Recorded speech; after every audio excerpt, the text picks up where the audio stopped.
आइए जानते हैं बिहार की 50 बड़ी खबरों को केवल 5 मिनट में।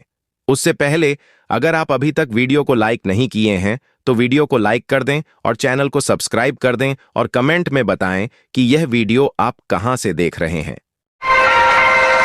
अब जमीन का उत्तराधिकार पहले से ज्यादा आसान हो गया है। सरकार ने प्रक्रिया को सरल बनाते हुए तय किया है कि पूर्वजों के नाम पर दर्ज जमीन को बेटों पोतों के नाम करना अब बेहद तेज और पारदर्शी होगा।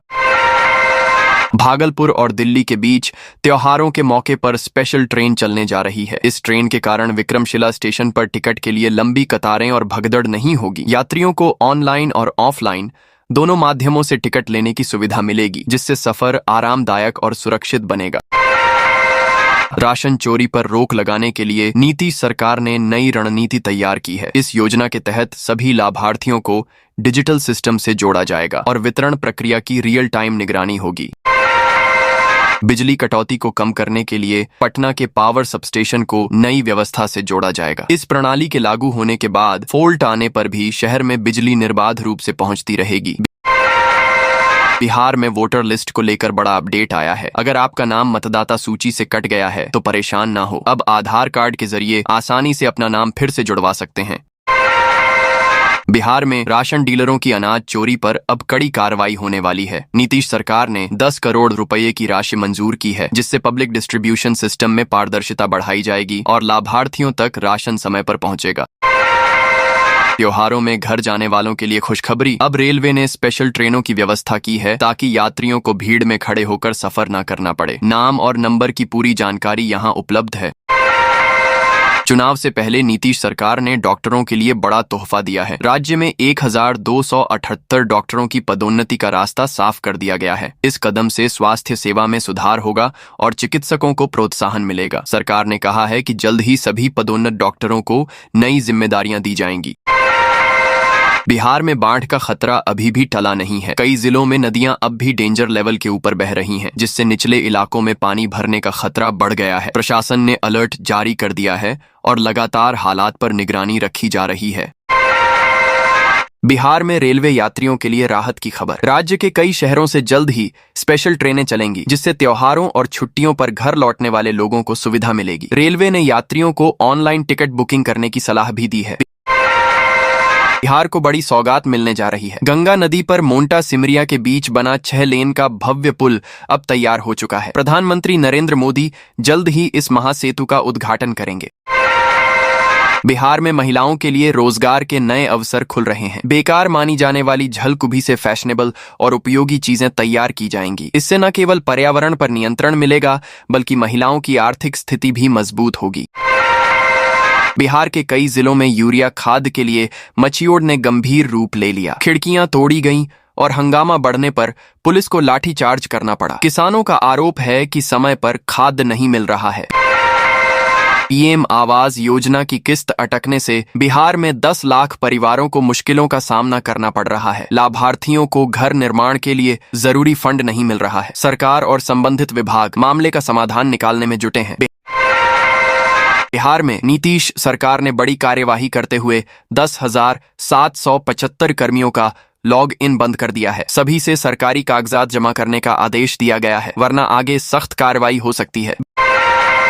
बिहार सरकार ने सरकारी स्कूलों के छात्रों के लिए फ्री स्टूडेंट किट उपलब्ध कराने का निर्णय लिया है। इस किट में सभी आवश्यक स्कूल सामग्री होगी, जिससे पेरेंट्स का खर्च कम होगा और बच्चों का पढ़ाई का अनुभव बेहतर बनेगा। बिहार में मानसून फिर सक्रिय होने जा रहा है। मौसम विभाग के अनुमान के अनुसार राज्य के कई हिस्सों में 27 तारीख तक लगातार बारिश होने के आसार हैं। लोगों को भारी बारिश और जलभराव से सतर्क रहने की सलाह दी गई है। बिहार में जमीन की नई जमाबंदी तैयार की जाएगी। इसमें पंजी में अब पूर्वजों के वारिसों के नाम दर्ज होंगे। इस कदम से जमीन की हकीकत और अधिकार स्पष्ट होंगे। विवादों में कमी आएगी और वारिसों को संपत्ति में अपना हक आसानी से मिल सकेगा। अधिकारियों ने प्रक्रिया को जल्द पूरा करने का निर्देश दिया है। बिहार सरकार ने प्रवासी यात्रियों को बड़ी राहत दी है। 1 सितंबर से ऑनलाइन बस टिकट बुकिंग सुविधा शुरू होगी, जिससे दशहरा, दिवाली और छठ पूजा पर घर लौटने वाले लोगों को टिकट के लिए परेशानी नहीं होगी। बिहार में SIR में कटे 65 लाख मतदाताओं के नामों की लिस्ट अब चुनाव आयोग ने सार्वजनिक कर दी है। मतदाता अपनी जानकारी की पुष्टि कर सकते हैं और यदि नाम हटाया गया हो तो उसे फिर से जोड़वाने की प्रक्रिया शुरू कर सकते हैं। तेज प्रताप यादव ने वोटर अधिकार यात्रा पर बड़ा बयान दिया है। उन्होंने इस यात्रा को पूरी तरह बेकार बताया और कहा कि इससे जनता को कोई फायदा नहीं होने वाला है। उनके बयान से सियासी हलचल मच गई है। भागलपुर ग्रीनफील्ड एयरपोर्ट समेत बिहार के 6 एयरपोर्ट के विकास को लेकर नीतीश सरकार ने बड़ा फैसला लिया है। इस योजना के लिए 2 करोड़ 90 लाख की राशि जारी की गई है। इससे एयरपोर्ट का इंफ्रास्ट्रक्चर सुधरेगा और राज्य में हवाई यात्रा के अवसर बढ़ेंगे। बिहार में शिक्षा विभाग ने बड़ा फैसला लिया है। अब शिक्षकों के 50,000 से ज्यादा पदों पर वैकेंसी निकलेगी। विभाग ने संबंधित अधिकारियों को निर्देश जारी कर दिए हैं कि सभी प्रक्रियाओं को तेजी और पारदर्शिता के साथ पूरा किया जाए। इससे स्कूलों में पढ़ाई की गुणवत्ता और स्टाफ की उपलब्धता बढ़ेगी। बिहार को अमृत भारत समेत 2 नई ट्रेनों की सौगात मिलने जा रही है। प्रधानमंत्री नरेंद्र मोदी इन ट्रेनों को हरी झंडी दिखाएंगे। इस कदम से राज्य में यातायात सुविधा बढ़ेगी और यात्रियों के लिए सफर और आरामदायक होगा। बिहार सरकार ने कोसी बराज के रखरखाव और सुधार के लिए 27 करोड़ रुपए मंजूर किए हैं। इस खर्च से सिंचाई नेटवर्क और मजबूत होगा और आसपास के क्षेत्र में किसानों को पानी की पर्याप्त आपूर्ति सुनिश्चित होगी। टेंडर प्रक्रिया जल्द शुरू होने वाली है। बिहार के वोटरों के लिए चुनावी बदलाव की जानकारी सामने आई है। अब राज्य में कई मतदान केंद्र बदल दिए जाएंगे और बूथों की संख्या भी घटाई जाएगी। अधिकारियों ने कहा है कि यह कदम मतदान प्रक्रिया को सरल और सुचारू बनाने के लिए उठाया जा रहा है। मतदाता अपने नए बूथ और केंद्र की जानकारी पहले से चेक कर लें। पीएम मोदी जल्द ही गया से नई दिल्ली के लिए अमृत भारत और एक अन्य ट्रेन को रवाना करेंगे। इन ट्रेनों से मगध क्षेत्र की आर्थिक और धार्मिक गतिविधियों को नई दिशा मिलेगी।